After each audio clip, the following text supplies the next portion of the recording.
Here's how to set up Google Authenticator for Instagram. Now open up the Instagram app on your iPhone or Android.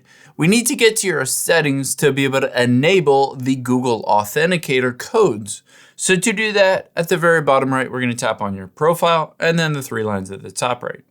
Now within your settings, you're able to go to the account center and set up a new password or a phone number, but an authenticator code is the safest way to be able to protect your account. Let's access that by tapping on Account Center and then Password and Security.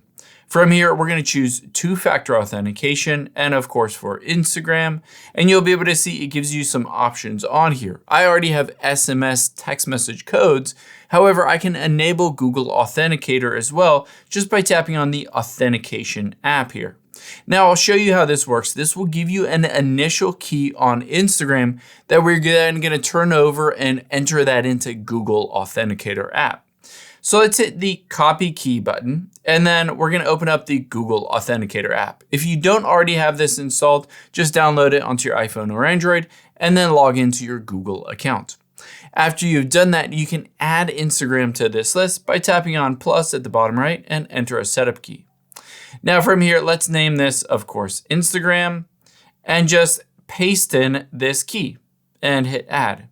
Now we've added that Google Authenticator code for Instagram, but now we need to verify it in Instagram. You'll be able to see it gives me a 6-digit code, and to the right here is a ticking clock that eventually will expire, and then it'll just constantly give me new codes.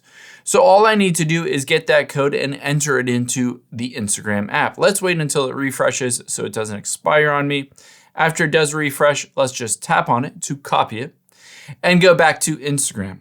Now, if I hit next here, all I need to do is paste in this code. I can tap and paste and hit next. After I've done that, I've enabled the two-factor authentication version of Google Authenticator.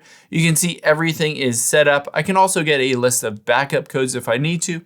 If you ever need to log into Instagram, you can open up the Google Authenticator app here and just tap to copy the Instagram 6-digit code and then just enter that into Instagram to get into your account.